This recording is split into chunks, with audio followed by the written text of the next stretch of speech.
Ini di sini juga itu gantinya ganti.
Kenapa join gitu ya? Tadi mungkin di Sandepan saya udah ada ya teman-teman semua ya. Boleh saya panggil teman-teman?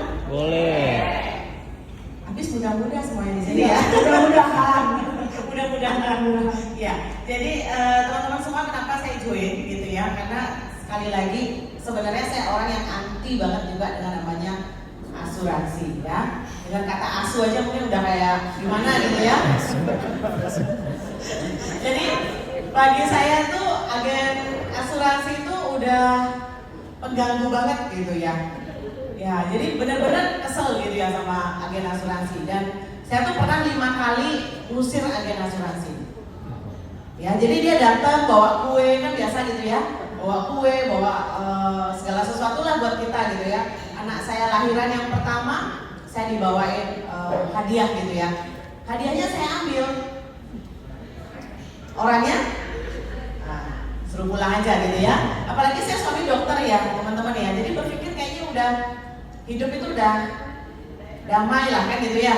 Katanya orang tua saya bilang jangan kamu salah pilih dua hal, jangan salah pilih pasangan, jangan salah pilih pekerjaan. Makanya saya pilih dokter, biar saya nggak sakit hati, kan dia udah punya obatnya. Iya juga betul. Iya kan? Nah jadi waktu itu benar-benar saya udah ilfil banget ya dengan seorang agen asuransi. Nah tapi di tahun 2005 teman-teman ya, ayah saya itu kena stroke. Stroke-nya itu kena di batang otak teman-teman. Ya, bapak saya pegawai negeri ya. Pegawai negeri itu kan jaminan income pasti, kesehatan sudah pasti. Ya. Nah tapi di kenyataan ya di tahun 2005 itu disitulah saya lihat teman-teman, bapak saya punya askes tapi nggak bisa diklaim waktu itu. Kenapa? Karena stroke bapak saya tuh udah kena di batang otak teman-teman. Nah ternyata obatnya itu udah di atas plafon, sehingga akhirnya askesnya nggak bisa dipakai. Askes itu sekarang namanya BPJS ya. Betul. Nah itu disitulah saya baru tahu, oh ternyata kesehatan bapak saya tuh nggak bisa dipakai gitu loh. Nah di situ saya baru sadar, dan kakak saya di kapal pesiar itu income sudah 20 juta tiap bulan. Bagi saya income 20 juta tuh wow keren banget zaman itu teman-teman. Ya, dan terpaksa semua tabungan kami itu habis teman-teman ya. Saya pun juga dulu kerja di properti, saya sebenarnya banyak pekerjaan. Ya, ambil kerjaan tuh banyak banget saya. Jadi pernah jualan sendal juga, sambil di kantoran juga gitu kan. Nah itulah, terus pada waktu ketika ayah saya dimintain tuh dana 10 juta tiap hari teman-teman. Nah disitulah saya kecewa banget ya. Katanya pegawai negeri bisa cover kesehatan. Ya kan itu pekerjaan impian ya. Waktu saya zaman itu tuh pekerjaan impian gitu loh teman-teman. Nah disitulah saya merasa oh ternyata nggak seperti yang saya bayangkan. Ya, nah 10 juta tiap hari kami dimintain. Dan bapak saya itu di ruang ICU tuh hampir 2 bulan teman-teman. Harus pakai alat bantu nafas. Kebayang nggak teman-teman? Alat bantu nafas tuh berapa harganya per hari? Ya, nah disitulah akhirnya saya mulai nyadar gitu. Kayaknya masalah nih kalau misalnya saya nggak punya asuransi untuk suami saya. Jadi pertama kali yang saya pikir itu adalah suami, gitu teman-teman. Karena saya kebayang kalau misalnya suami saya terjadi masalah gimana gitu loh dengan hidup saya. Kan gitu ya. Nah di situ kenapa saya join di industri ini ya. Dan waktu itu saya tahu adik sepupu saya itu sudah join duluan di insurans gitu. Nah jadi dari sanalah akhirnya saya memutuskan untuk mengundang dia datang ke rumah.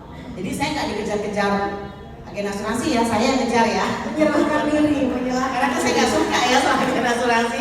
Jadi karena biar jangan saya dikejar, akhirnya saya kejar. Jadi saya yang telepon adik saya suruh datang ke rumah. Nah disitulah adik saya datang, dia jelasin. Dia ceritanya mau jualan polis sama saya ceritanya. Ya dia jelasin tuh panjang lebar. Dulu kan masih rekening Pak Ali ya. Itu dijelasin panjang lebar ya. Teman-teman, menurut teman-teman saya ngerti nggak yang dia omongin? Oh mau tahu jawabannya ya? Saya nggak ngerti. Tapi waktu itu saya lihat dia tuh bawa mobil teman-teman. Pertanyaan saya cuma satu, kamu tuh mobil dapat dari mana? Nah adik saya kalau pernah kenal namanya Bapak Gede Risa, ya itu yang rekrut saya. Ya jadi waktu itu saya cuma bilang begini, Deh saya nggak ngerti yang kamu omongin itu apa. Saya pengen jadi kayak kamu. Jadi bagus saya perlu jelasin, bagus jangan ngerti aja ya. Jadi kalau dia nggak ngerti pasti dia mikirnya yang lain-lain gitu kan. Nah benar, jadi waktu itu saya jadi nggak pengen ikut, tapi saya pengen ikut join jadi agentnya. Ya karena ngelihat mobilnya dia gitu. Ya, nah itu sih teman-teman kenapa saya join akhirnya di tahun 2006 teman-teman. 2006. Karena waktu itu ayah saya sakit kurang lebih 2 bulan di rumah sakit teman-teman ya. Tapi pemulihannya karena kena batang otak itu mohon maaf ya ngeri banget teman-teman ya. Beliau nggak ingat gitu loh, nggak ingat dirinya siapa. Ya bayangkan itu selama berbulan-bulan ya kami harus rawat beliau. Dan kakak saya kapal pesiar itu hilang income-nya 20 juta sebulan.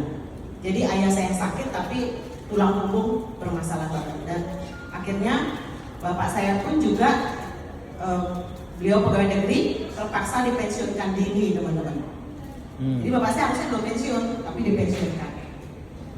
Ya, nah itu yang menyebabkan akhirnya saya berpikir kalau misalnya terjadi sama suami saya saya akan kehilangan income berapa gitu loh teman-teman. Ya, makanya pada waktu itu ada BOP ya Dek ya. Berkali-kali tuh saya ikut BOP sampai ngerti saya gimana caranya biar saya punya income minimal waktu itu 10 juta. Otak saya cuma hanya berpikir gimana caranya punya income 2 digit. Ya, karena pada waktu saya join teman-teman, saya pernah di agent properti terakhir ya. Itu income saya cuma 50.000 tiap bulan teman-teman. Cuma 50.000 hanya untuk uang pulsa aja. Jadi saya akan dapat penghasilan kalau saya berhasil jual properti kan. Nah, jadi saya hanya pikir gimana caranya income saya 2 digit biar bisa gantiin income kakak saya. Karena kakak saya harus diam di rumah. Karena kalau kita orang Bali, itu kan cowok ya yang tanggung jawab gitu kan karena dia pewaris. Nah, jadinya dialah yang harus di rumah. Nah, karena di rumah saya mikir nih siapa yang akan gantikan income. Ya, sedangkan bapak saya butuh biaya pengobatan, lalu di pensiun dini income-nya juga langsung ngedrop banget. Jadi disitulah saya mulai muter otak gimana caranya pokoknya saya mesti berhasil di bisnis ini. Makanya teman-teman di 3 tahun saya sudah mencapai agency manager. Nah, tapi gini, makanya gini, Bu sebenarnya join karena kebutuhan asuransi, kemudian melihat saudara, kemudian mau join BOP, kemudian akhirnya join Indonesia. Iya. Tapi kalau boleh jujur ya Bu ya, Ibu tadi aku udah sempat mention ya, Dr. Lawson suami Ibu Pertiwi itu udah profesor dokter, kemudian terkenal juga di sana gitu ya, di beberapa rumah sakit juga dan termasuk dosen. Sebenarnya kan ada pilihan Ibu, beda dengan dulu. Ibu ngeliat, saya mau cepat gitu ya. Tapi sebenarnya kan berarti udah berapa tahun sekarang di Indonesia Bu? Hampir 20 tahun ya. Hampir 20 kan 2006. 20 tahun ya. Sebenarnya kalau boleh jujur kan ada pilihan untuk ya udah kan udah dapat nih dari dulu. Sekarang kan ada Dr. Lawson juga udah ya siapa yang nggak tahu lah ya Bapak Ibu ya, Bu Pertiwi ya. Tapi Ibu masih kalau lihat hari-harinya ya Bapak Ibu ya, itu masih one on one agent selling, Dr. Lawson juga masih selling gitu. Why masih bertahan dan juga bukan cuman bertahan, bahkan terus berprestasi. Tahun lalu 2025 PCC dan Startup Legal. Tepuk tangan dong. Jadi kenapa itu 20 tahun sebenarnya Ibu punya pilihan untuk udahlah santai-santai aja, udah di Dr. Lawson, tapi Ibu bukan cuma memilih bertahan di tengah banyak orang sekali yang mundur, dan Ibu bertahan bahkan terus berprestasi. Ya, sebenarnya kembali lagi teman-teman ya, kan kita bergerak berdasarkan emosi ya. Nah, jadi waktu itu saya cuma megang emosi itu gitu. Saya tuh bisa ngerasain gimana rasanya nggak punya duit di saat orang tua lagi sakit gitu. Nah, kalau misalnya itu saya transfer kepada mereka, biar apa yang saya rasakan nggak dirasain juga gitu loh sama orang lain. Jadi hanya emosi itu yang saya pegang gitu teman-teman. Ya, jadi saya membayangkan kalau dalam satu keluarga ada satu aja yang pencari nafkahnya bermasalah, itu satu keluarga yang bermasalah, bukan cuma seorang gitu. Nah, perasaan itu yang saya terus bagikan gitu loh kepada mereka kan. Nah, jadi walaupun saya pun juga teman-teman saya punya leader, pernah di 33 orang punya leader teman-teman ya, bahkan rontok sampai sekarang gitu kan. Nah, tapi kalau misalnya saya nggak berpikir gimana orang lain ke depannya, hidup ini kan panjang ya, benar nggak teman-teman? Ya. Perusahaan aja umurnya udah hampir 200 tahun ya, berarti kan hidup ini kita panjang banget gitu loh. Ya, dan apalagi kayak saya di keyakinan saya itu ada namanya reinkarnasi gitu ya. Jadi berpikir bagaimana one day kalaupun misalnya saya hidup lagi gitu, pasti ketemu sama Prudensial. Kan 100 tahun sekali ya. Jadi kan anggaplah umur kita itu bisa sampai 70-80 gitu kan. Berarti saya reinkarnasi 2 kali itu masih ketemu sama Prudensial gitu kan. Nah, jadi kenapa bertahan gitu, kembali lagi karena punya perasaan itu teman-teman. Ya, saya coba bagikan, pokoknya karena bangun pagi gitu kan, apa dong yang saya bisa lakukan gitu loh untuk diri saya, orang lain, terutama keluarga saya ya.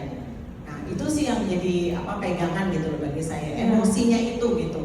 Ya, bayangkan kalau setiap bangun pagi waktu ayah saya sakit ya, kami tuh bangun pagi tuh dalam kondisi tegang gitu loh, panik gitu. Kami masih bisa bayar nggak? Masih bisa bayar nggak? Hanya itu yang kita pikirkan selama berhari-hari. Ya, belum lagi Bapak pemulihan itu kurang lebih hampir 2 tahun untuk bisa sampai berada di posisi duduk. Yang karena tadinya itu dokter sudah mengklaim Bapak saya tidak akan bisa duduk teman-teman. Itu udah pasti lumpuh seumur hidup Bapak saya. Tapi Bapak saya bisa duduk, bisa berdiri, bahkan bisa berjalan. seperti itu. Jadi bagi saya itu juga mujizat gitu ya. Dan boleh saya bilang, saya thank you banget gitu sama Pro. Kalau saya nggak ada Pro mungkin saya nggak seyakin ini gitu.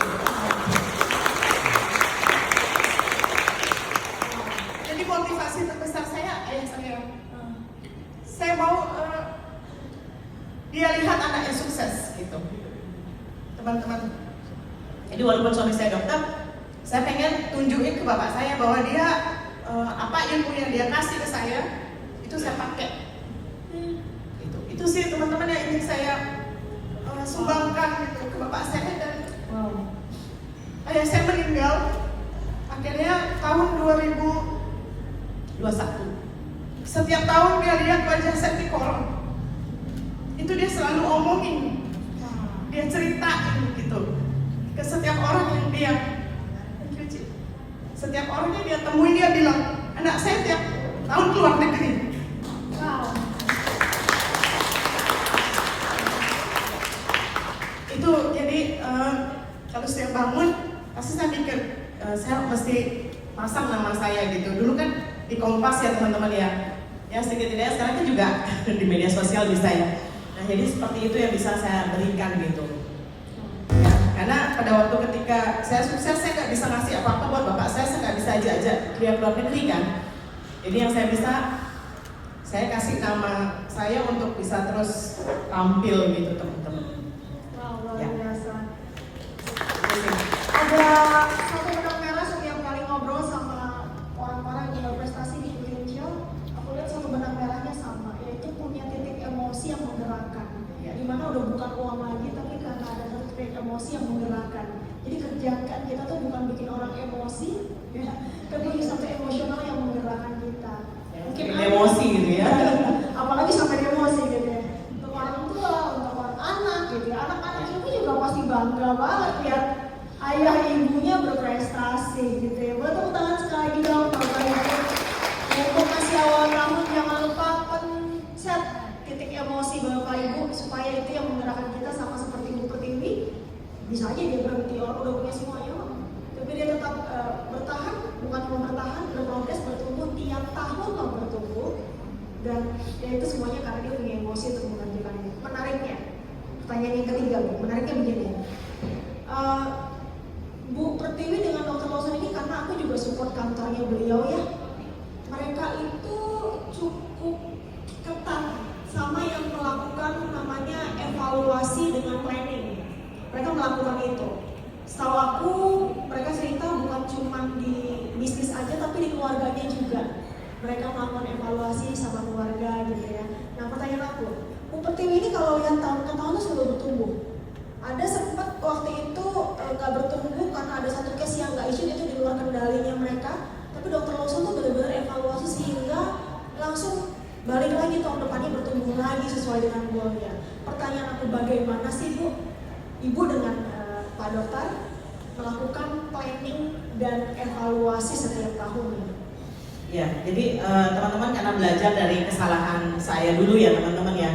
Dulu kan kita itu taunya ya maksudnya yang saya lihat juga dari orang tua ya. Orang tua kan kerjanya cuma satu ya, ibu saya ibu rumah tangga, bapak saya pegawai negeri. Kan taunya kerjaan itu cuma ngotot cuma satu gitu kan ya.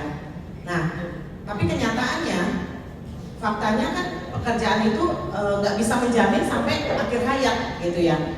Nah sehingga dengan belajar kesalahan itu akhirnya saya sama suami itu ngambil sebuah keputusan gitu ya. Kayak ada satu awareness ya dalam diri kita. Berarti hidup itu kita nggak mesti cuma satu profesi gitu loh. Jadi profesi boleh satu tapi kita mesti ngerti cara menganggarkan hidup itu gitu ya. Maksudnya ada anggarannya, ada budgetnya. Nah disitulah akhirnya saya dan suami itu punya keputusan kita setiap tahun tuh bikin yang namanya resolusi gitu. Kalau zaman dulu kan ya resolusi cuma sekedar bikin resolusi gitu ya, maksudnya nggak mesti harus dicapai gitu. Nah tapi dengan adanya pelajaran hidup yang saya alami gitu ya, jadi saya mulai mikir gitu, kayaknya kita nggak boleh hidup itu cuma sekedar jalanin hidup seperti biasa. Ya jadi saya ingat banget dulu kalau Bapak Soekarno kan bilangnya kita merdeka dalam waktu yang sesingkat-singkatnya. Ya makanya kenapa saya waktu itu saya pengen pokoknya agency manager saya sebelum usia 30. Dan makanya benar di usia 30 saya agency manager teman-teman ya. Terus producer kasih income 100 juta, saya juga achieve kurang lebih 3,5 tahun. Makanya tadi ada misi bagaimana saya membantu juga tim itu untuk bisa melihat 100 juta tiap bulannya ini dan gitu ya. Dari tahun 2006 saya join, sampai sekarang masih nggak janjinya 100 juta tiap bulan teman-teman? Masih ya, harusnya kena inflasi ya. Masih loh dari tahun 2006 sampai sekarang. Ya, artinya produsernya keren banget gitu loh ya. Nah, itu juga yang bikin akhirnya saya sama suami itu selalu bikin plan.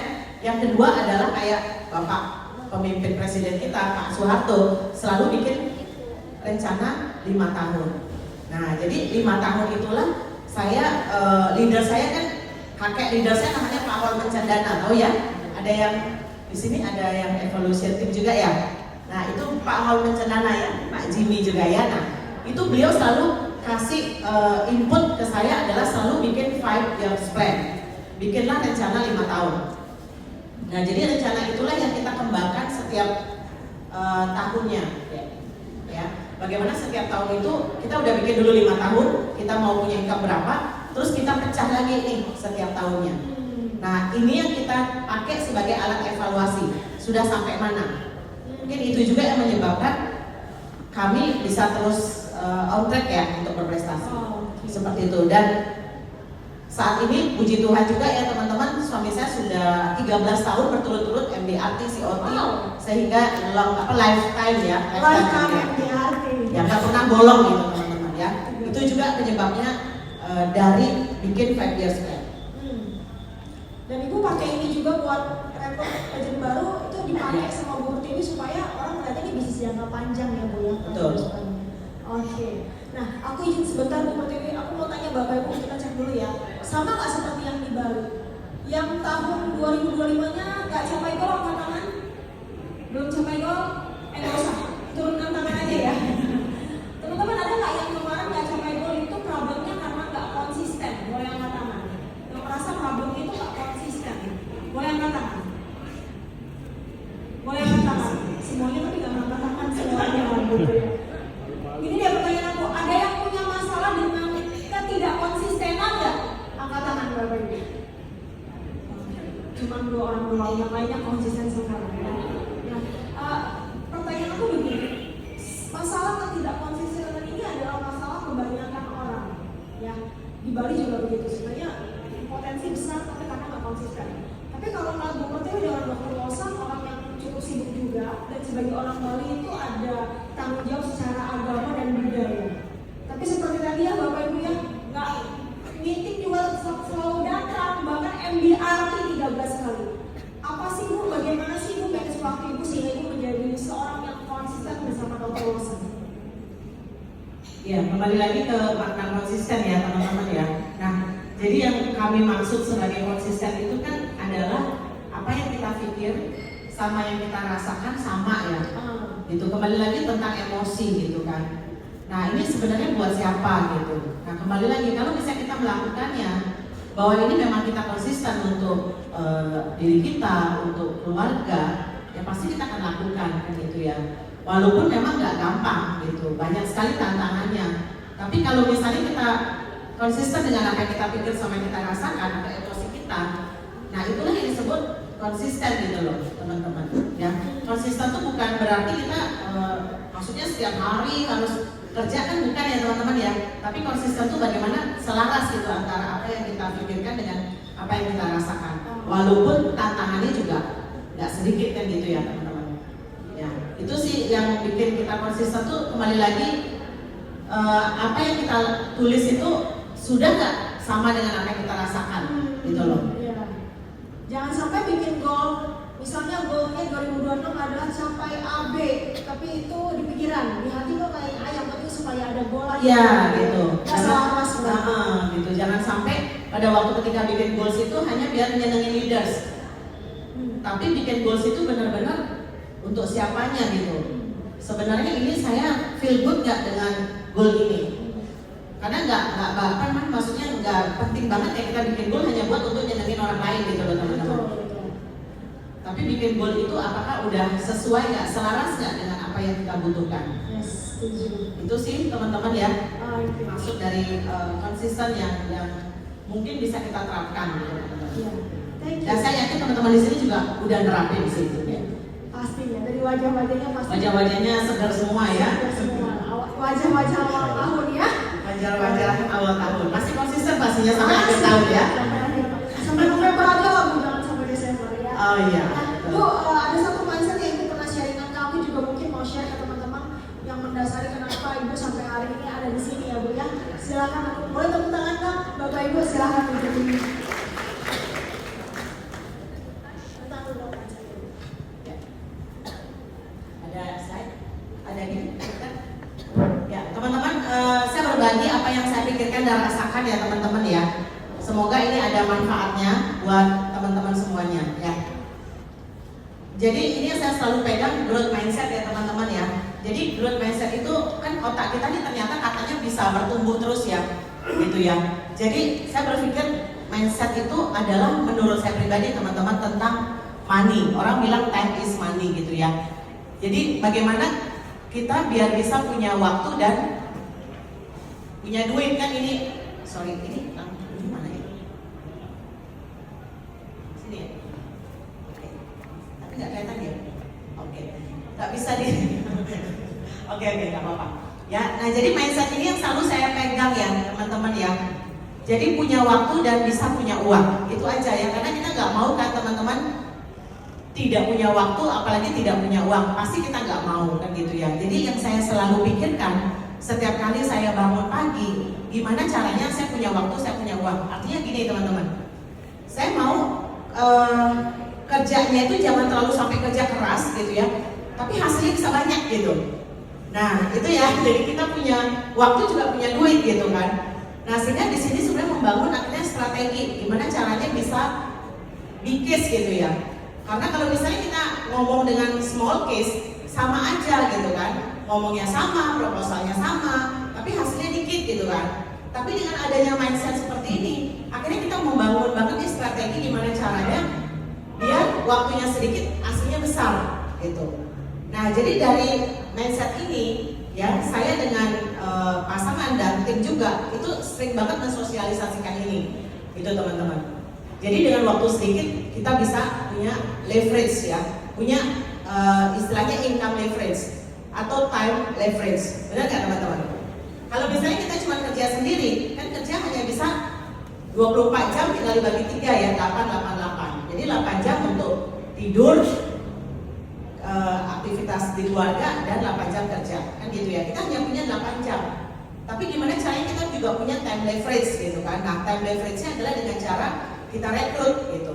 Nah jadi dua hal inilah yang menyebabkan kenapa setiap tahun gitu ya kami selalu berpikir dan berencana untuk bisa big case, dan yang kedua adalah bisa rekrut dengan punya kualitas yang bagus seperti itu teman-teman ya.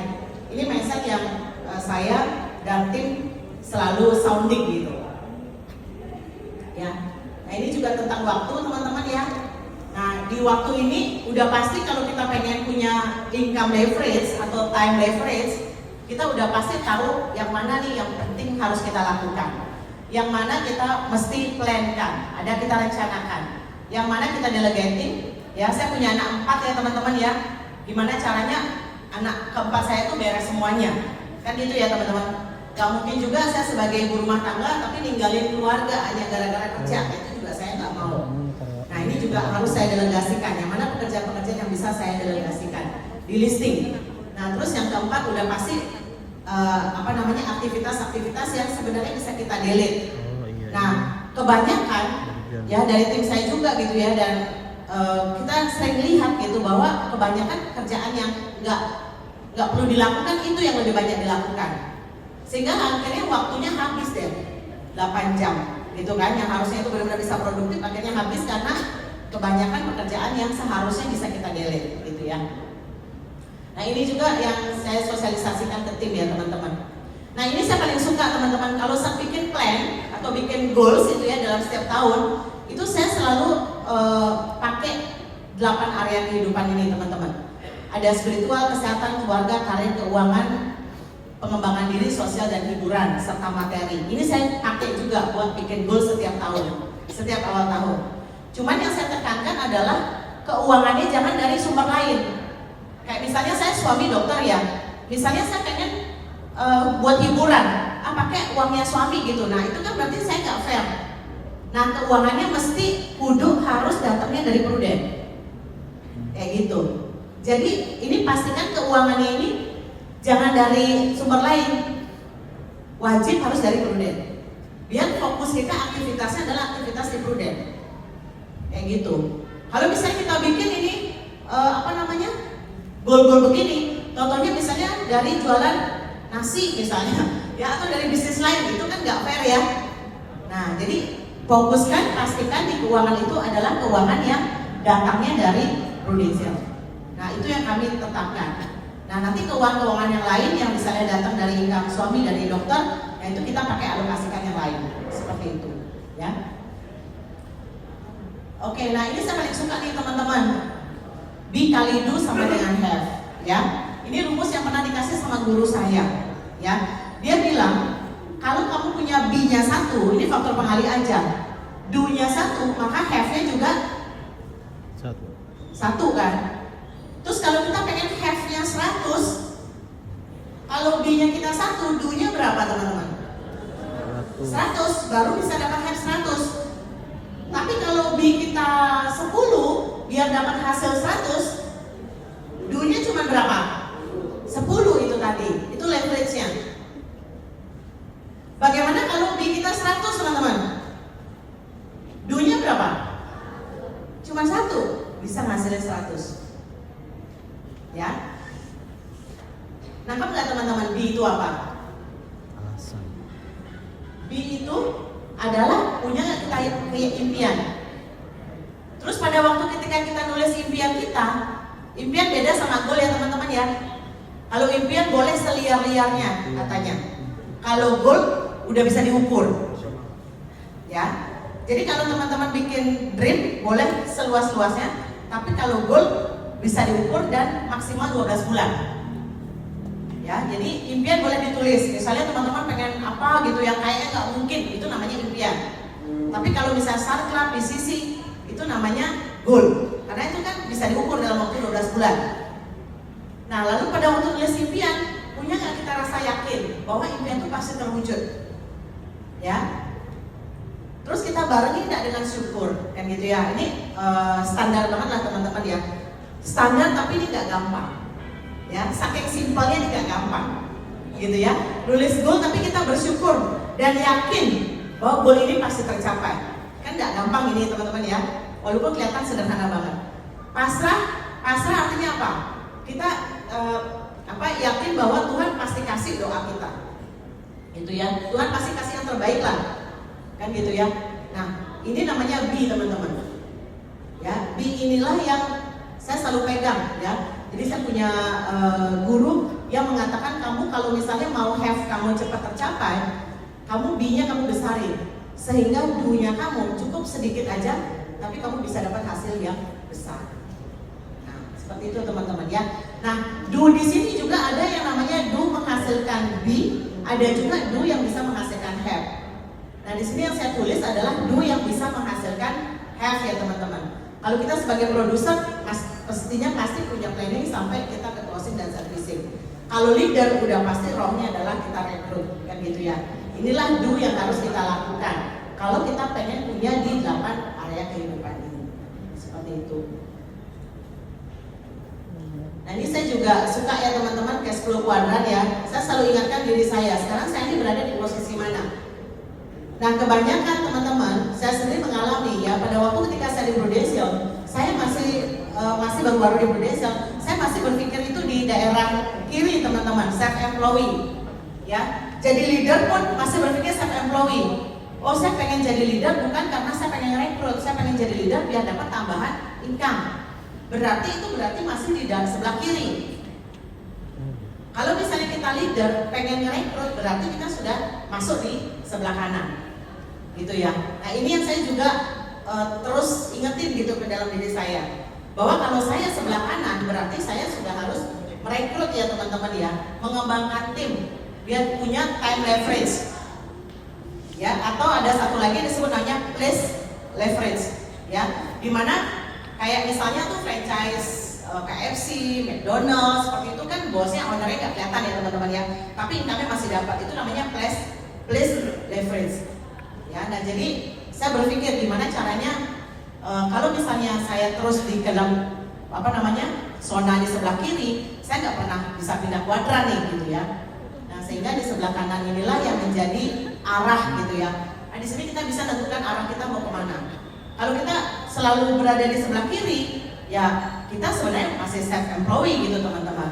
Kalau kita leader masih jualan, itu pun juga yang saya rasakan ya. Sehingga saya berpikir nih gimana caranya dan bisa segera nyampe nih di kuadran yang sebelah kanan.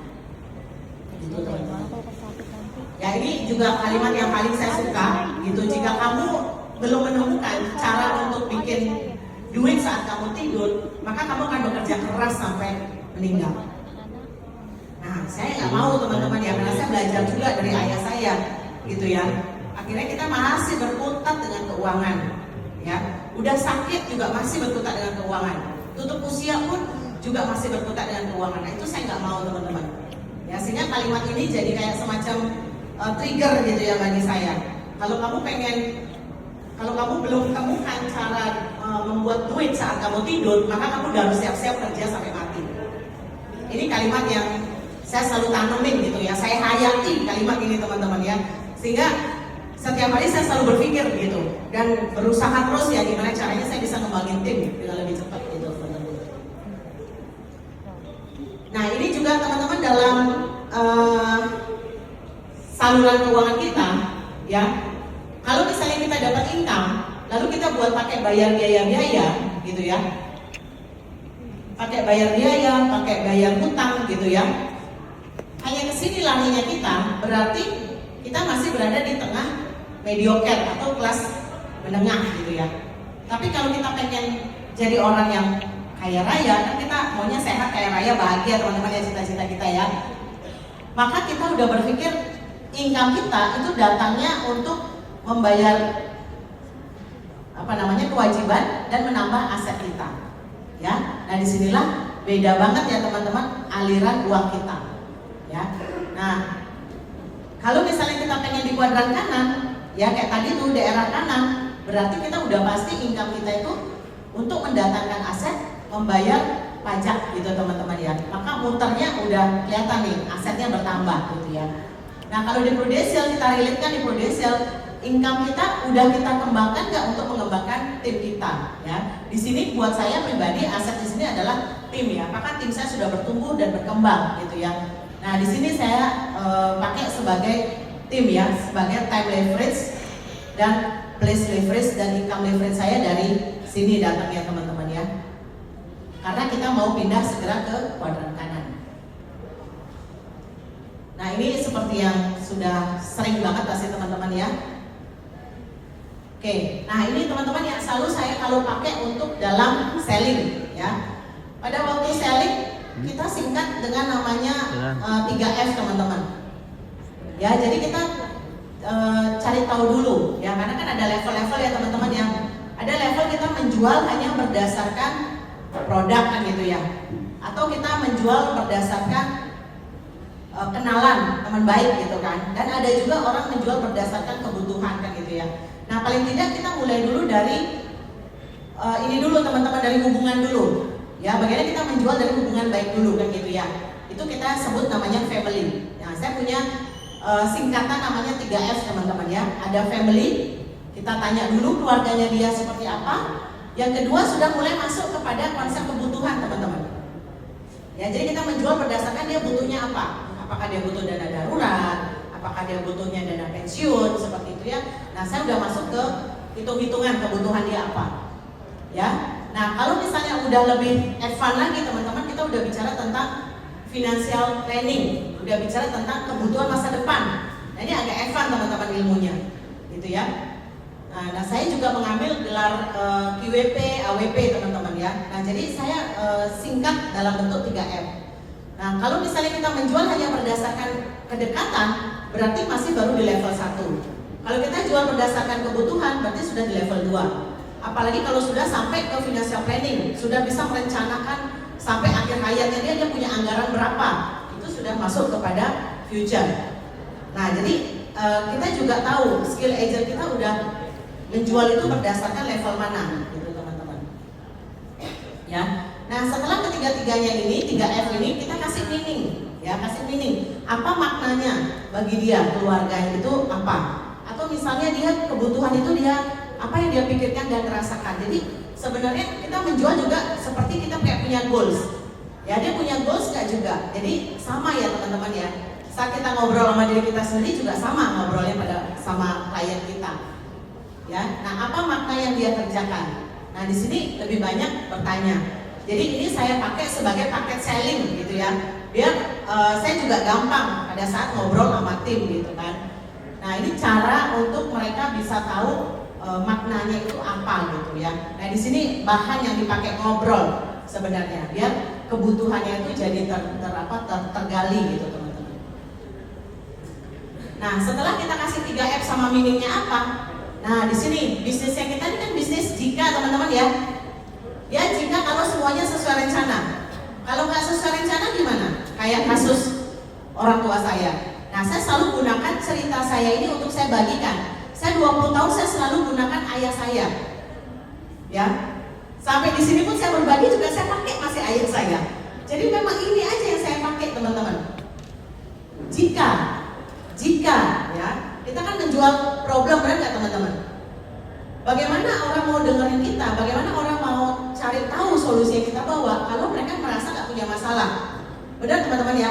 Jadi kita jual jika kalau sampai sakit, kalau sampai rencana yang dia tawarkan apa dia susun tidak terjadi bagaimana, gitu kan? Nah ini selalu saya juga sampaikan teman-teman ya.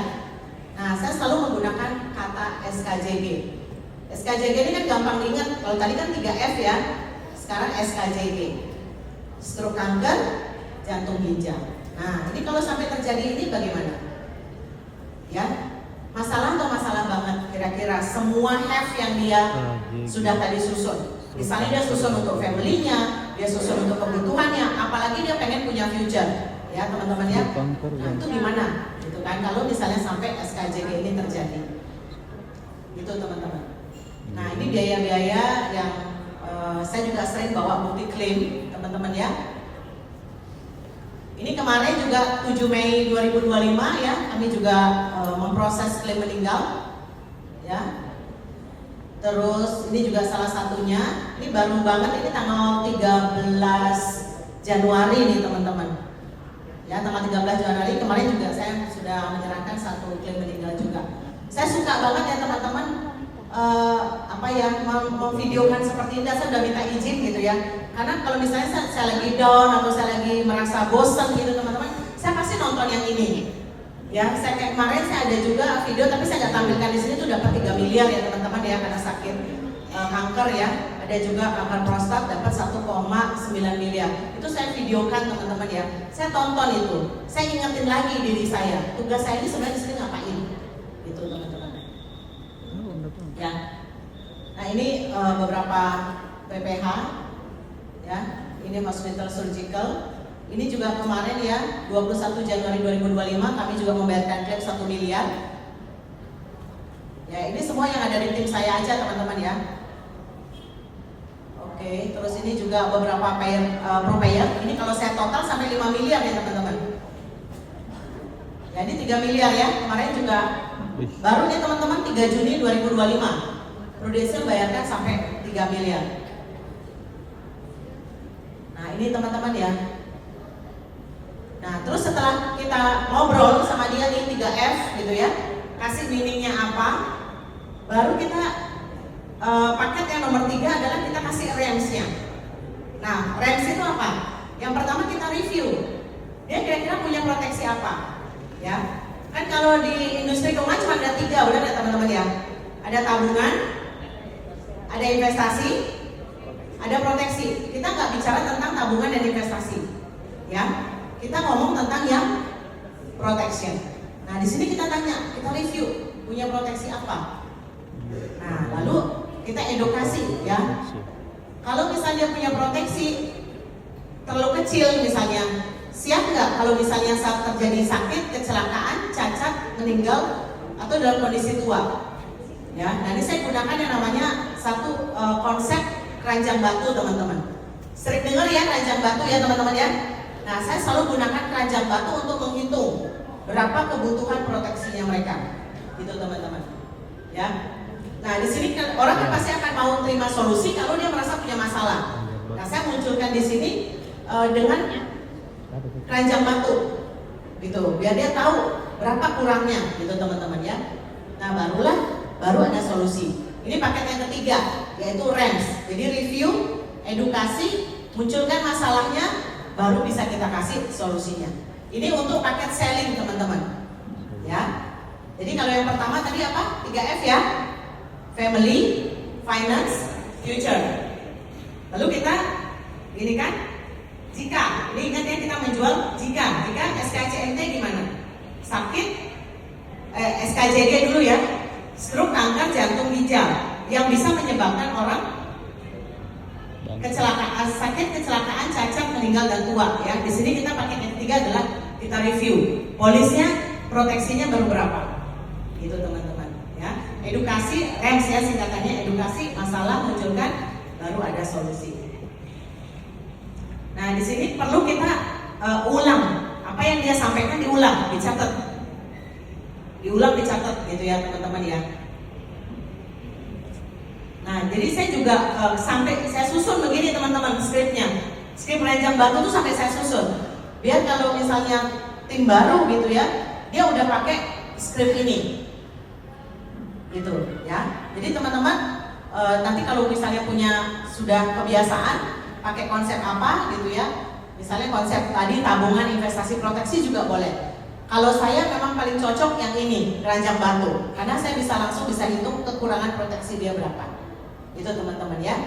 Saya nggak bacakan ya teman-teman. Saya yakin teman-teman udah tahu ya. Nah di sini ya saya bilang sering kali. Jadi kekurangan 500 juta ini berapa? Mungkin dia udah punya tabungan 100 juta teman-teman. Ya. Kalau misalnya kebutuhannya sehari-hari 5 juta tiap bulan, berarti setahun kan 60 ya. Kalau kali 10 kan 600. Misalnya udah punya tabungan 100, nah lagi 500 jutanya gimana? Ya gitu teman-teman ya. Jadi 500 jutanya ini yang kita utak-utak gitu. Punya nggak dia dalam waktu yang singkat untuk bisa ciptakan 500 juta? Ya. Nah itu karena yang namanya keranjang batu itu kan filosofinya adalah ada orang yang menahan keranjang batu. Kuat nggak dia nahan keranjang batu itu? Boleh nggak dia capek? Boleh nggak dia tidur? Kan gitu ya. Nah, kalau misalnya dia capek, gitu kan? Gimana batu-batunya ini kan kena siapa? Nah, batu-batu ini melambangkan apa? Batu-batu ini melambangkan biaya kehidupan. Nah, ini yang saya lakukan teman-teman. Gitu. Nah, saya juga di sini ada namanya aplikasi Voga. Teman-teman pernah dengar? Voga ya. Nah, saya sering banget juga melakukan ini teman-teman ya. Jadi kalau misalnya dia udah oke gitu ya, terus dia udah mau bilang, coba dong bikinkan misalnya 500 juta, bikinkan 1 miliar. Ya udah langsung saya bikin seperti ini teman-teman. Ya. Nah ini aja kebiasaan kami. Dan yang kedua itu adalah 3 paket untuk si recruiting. Ya, si recruiting ini yang saya maksud adalah simple, easy, dan efektif untuk dipakai gitu teman-teman ya. Nah 3 paket recruiting ini yang pertama sama juga, fact findingnya sama. Kita tanya family-nya, kita tanya pekerjaannya dia, ya. Jadi teman-teman juga boleh menggunakan survei karir ya, kalau misalnya di sini ya untuk finance-nya. Punya nggak dia impian, punya nggak dia have dream, ya goal yang pengen dia capai, gitu ya. Lalu future-nya dia, kira-kira dia pengen punya impian yang memang dia pengen wujudin tapi belum kesampaian sampai sekarang. Gitu. Lalu artinya apa buat mereka, gitu ya. Sama juga kurang lebih polanya teman-teman. Kalau misalnya sampai SKJD gimana? Impian kamu tercapai nggak? Nah jadi sama polanya teman-teman ya. Jadi ada SKJD juga dalam proses recruiting, gitu ya. Nah cuma di sini saya tambahkan, kalau Anda bekerja sama seperti saya kemarin, saya kerja ya teman-teman ya, tapi income-nya nggak cukup untuk memenuhi impian. Nah sekarang mana lebih penting teman-teman? Apakah kamu punya daya saing? Ya ya, punya sesuatu yang kamu bisa bersaing dengan impian kamu, atau kamu hanya sekedar mengandalkan ijazah. Nah ini sering saya tanyakan kepada rekrutan gitu teman-teman. Kan banyak orang kadang passion ya, oh saya pengen ngerjain sesuatu tuh berdasarkan passion. Nah saya tanya, mana lebih penting passion atau kamu bisa mencapai apa yang kamu inginkan? Ya, mana lebih cepat gitu teman-teman? Mana lebih penting, duit atau passion? Gitu ya. Nah ini yang saya sering tanyakan, mana lebih penting? Ya. Nah ini beberapa tim saya juga yang lagi bikin goals ya teman-teman ya. Nah saya minta dia gambar gitu ya, biar lebih emosinya ke trigger gitu ya teman-teman. Seperti saya tadi ya, saya juga bergerak berdasarkan emosi saya. Nah ini untuk keluarganya dia mau ngapain gitu ya. Ini juga tim saya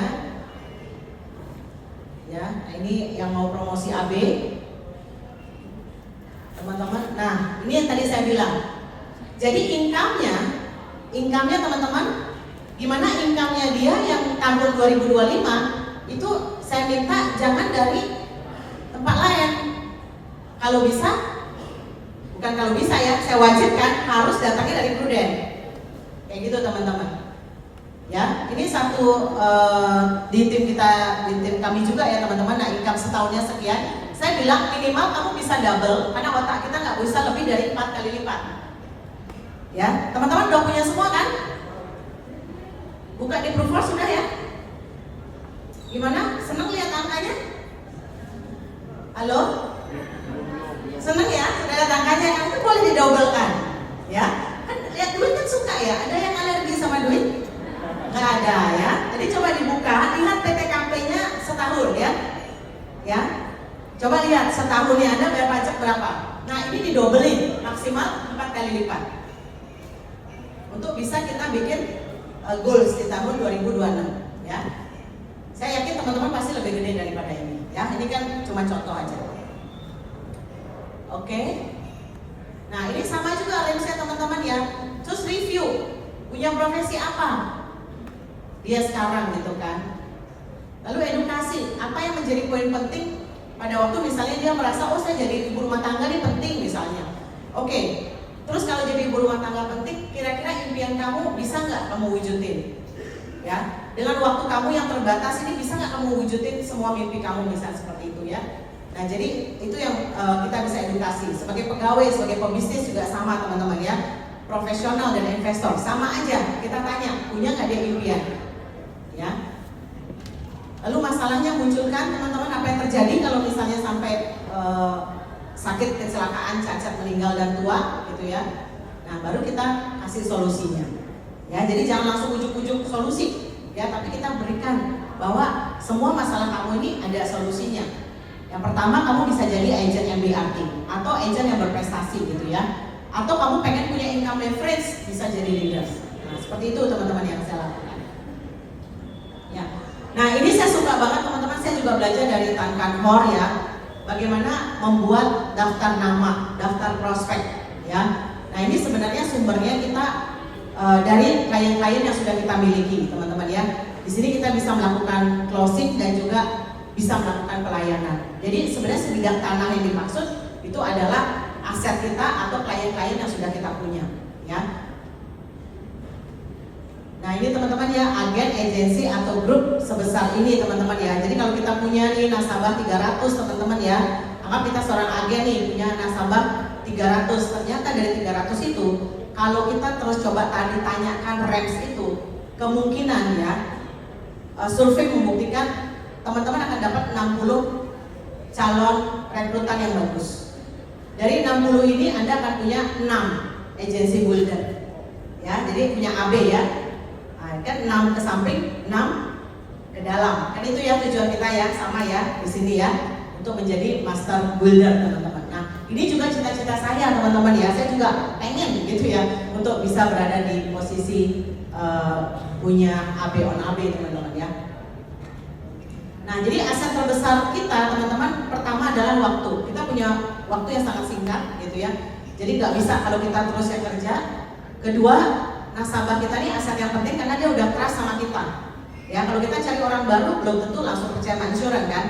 Kalau kayak saya sendiri saya sampai ngejar gitu ya, agent gitu, bukan agent yang kejar saya yang kejar. Jadi nasabah itu juga aset yang sangat penting ya. Dan yang ketiga adalah agent. Ini adalah 3 aset yang kita miliki yang bisa kita kelola teman-teman di bisnis ini ya. Nah ini faktanya teman-teman ya, tidak ada leader yang tahu berapa banyak nasabah yang dimiliki oleh grup. Ya saya pun juga hari ini banyak sekali dapat limpahan nasabah teman-teman. Banyak sekali nasabah saya sekarang sampai kurang lebih ada 2.000 ya teman-teman ya. Ternyata itu adalah aset yang saya miliki.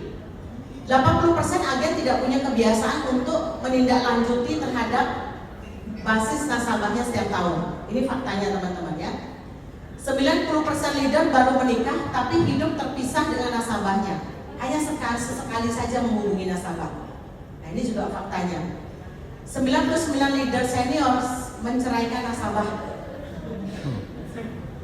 Ya nasabahnya nggak pernah disentuh, gitu ya. Ini juga PR saya ya, sama ya teman-teman ya. 100% agen tidak punya kebiasaan untuk mendapatkan referral, mendapatkan rekomendasi ya. Tidak ada yang memantau penjualan ulang dan referral. Ini ternyata kelemahan kita juga teman-teman. Kita jarang sekali meminta rekomendasi dari klien. Ya, ini juga lagi sedang saya galakkan ya teman-teman untuk mendapatkan rekomendasi. 100% leader tidak pernah menargetkan basis nasabahnya untuk direkrut. Padahal nasabah itu adalah calon yang paling kuat banget untuk direkrut teman-teman. Dan 60% produser bekerja kurang dari 4 jam per hari. Nah ini juga jadi PR ya teman-teman ya. Gimana caranya kita to be professional di sini kan gitu ya. Itu bisa 8 jam per hari teman-teman ya. Nah 9-12 hubungan tanpa kita tidak lanjuti, maka dia akan balik lagi ke apa namanya? Jadi mentah lagi, nggak matang gitu loh teman-teman ya. Dan 12 bulan kalau kita nggak pernah sentuh nasabah kita, itu akhirnya jadi negatif dengan insurance. Ya.